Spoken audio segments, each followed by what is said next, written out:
దేశవ్యాప్తంగా పలు రాష్ట్రాలలో వర్షాలు విస్తారంగా కురుస్తున్నాయి. హర్యానా, యూపీలో కురిసిన వర్షాలకు రహదారులు చెరువులను తలపించాయి. అసోంలో వరద ప్రభావిత ప్రాంతాలలో 2 రోజులుగా సీఎం హిమంత బిశ్వ శర్మ పర్యటిస్తుండగా కేరళలో సీఎం వీడి సతీష్ను పర్యటించారు.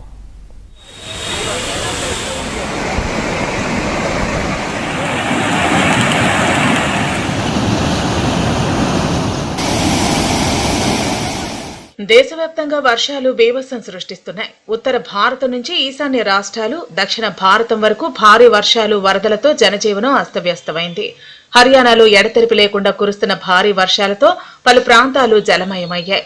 రహదారులపై నీరు నిలిచిపోవడంతో వాహనాల రాకపోకలకు తీవ్ర అంతరాయం ఏర్పడింది.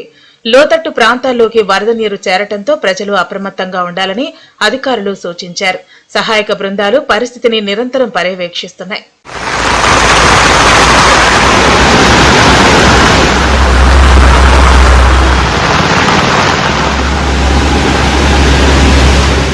ఉత్తరప్రదేశ్లోని మాథుర, లక్నో నగరాల్లో కూడా భారీ వర్షాలు కురిశాయి. ప్రధాన రహదారులు చెరువులను తలపించగా పలు ప్రాంతాల్లో ట్రాఫిక్ స్తంభించింది. కార్యాలయాలకు, విద్యా సంస్థలకు వెళ్లే ప్రజలు తీవ్ర ఇబ్బందులు ఎదుర్కొన్నారు. మురుగునీటి కాలువలు పొంగి పొర్లటంతో అనేక కాలనీలు నీట మునిగాయి. జాతీయ రాజధాని ఢిల్లీలో ఒక్కసారిగా మారిన వాతావరణం ప్రజలను ఆశ్చర్యానికి గురిచేసింది. కుండపోత వర్షానికి ప్రధాన రహదారులపై నీరు నిలిచిపోయింది. పలుచోట్ల ట్రాఫిక్ జామ్లు ఏర్పడగా వాహనదారులు గంటల తరబడి రోడ్లపైనే చిక్కుకుపోయారు. మరో 24 గంటల పాటు వర్షాలు కురిసే అవకాశం ఉందని వాతావరణ శాఖ అధికారులు చెబుతున్నారు.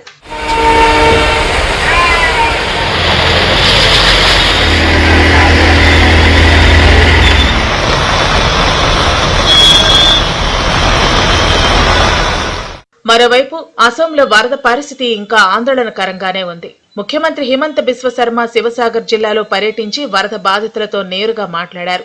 సహాయక శిబిరాలను పరిశీలించిన సీఎం బాధితులకు ప్రభుత్వం అన్ని విధాలా అండగా ఉంటుందని భరోసా ఇచ్చారు. పునరావాస కార్యక్రమాలను మరింత వేగవంతం చేయాలని అధికారులకు ఆదేశాలు జారీ చేశారు. అవసరమైన ఆహారం, తాగునీరు, వైద్య సేవలు ఎలాంటి అంతరాయం లేకుండా అందించాలని స్పష్టం చేశారు.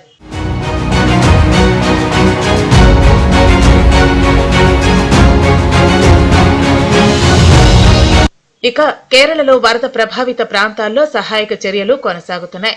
సీఎం వీడి సతీశన్ వరద ప్రభావిత ప్రాంతాల్లో పర్యటించి బాధితులను పరామర్శించారు. సహాయక శిబిరాల్లో ఉన్న ప్రజల సమస్యలను తెలుసుకుని అవసరమైన సహాయాన్ని వేగవంతం చేయాలని అధికారులను కోరారు. వరదలతో దెబ్బతిన్న ప్రాంతాల్లో పునరావాస చర్యలు త్వరితగతిన చేపట్టాలని ఆయన సూచించారు. ఇక కర్ణాటకలో కొన్ని ప్రాంతాల్లో మెరుపు వరదలు సంభవించాయి. దీంతో పలు డ్యాంల గేట్లను ఎత్తివేయగా లోతట్టు ప్రాంతంలో ప్రజలను అప్రమత్తం చేశారు.